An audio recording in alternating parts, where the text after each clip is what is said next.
10, like always. Alright, so.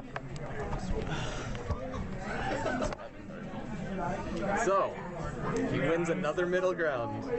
Yeah. It was close. So, do you want to start off by like sharing thoughts about it?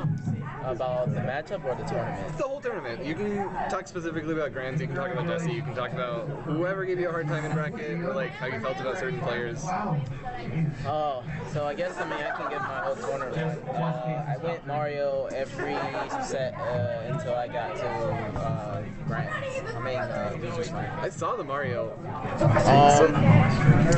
Actually, if you want me to be honest, my very first match and my very second match was closer than my third.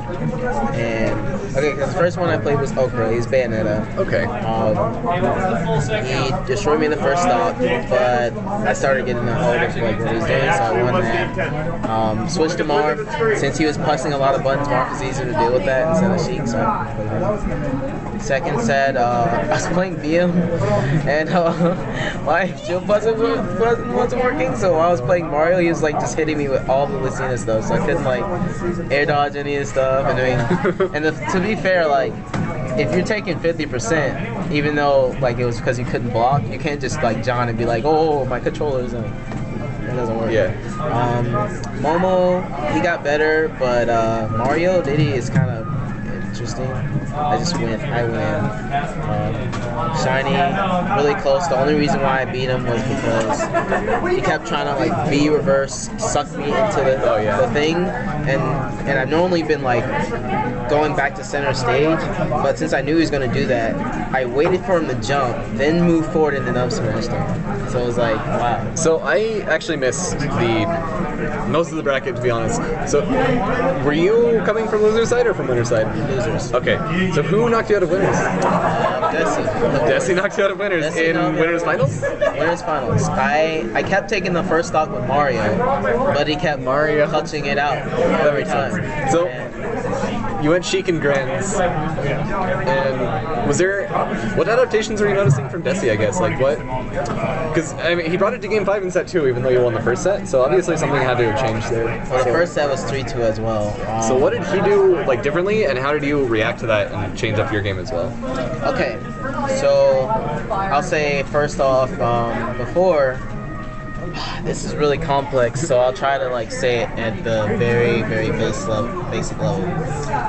We were both playing two different types of rock, paper, scissors, and whenever we were in the same like rock, paper, scissors, it was like a lot harder, but when we were on separate rock, paper, scissors, we just kept wrecking each other. Like you would get like up air change or like forward air, like freaking like throw like freaking down under and stuff.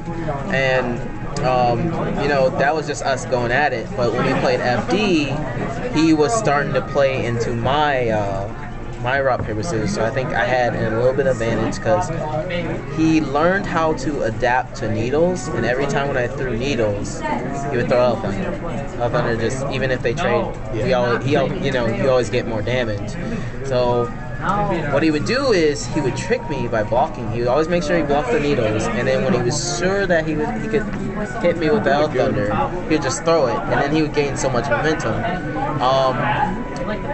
I started adapting to that by like not throwing needles and then trying to challenge him, but then I had to like learn how to rock, paper, scissors his forward air and like get behind him, just mix him up a lot more, so he wasn't sure what I was gonna do. That's all I can say. Basically, you guys had 100 levels of mix-ups going on in that grand finals. Yeah, but can I talk a little bit about Deci? What his? Talk about Deci. Deci wouldn't come for an interview, so you get to be the Deci ambassador. So Deci, do you want to get an interview? I want to fight Dylan on stream. So I said you wouldn't come for an interview, so he's the Deci ambassador now. He's a Deci ambassador? Yeah. Tell me, what is my point of view from this, Aaron?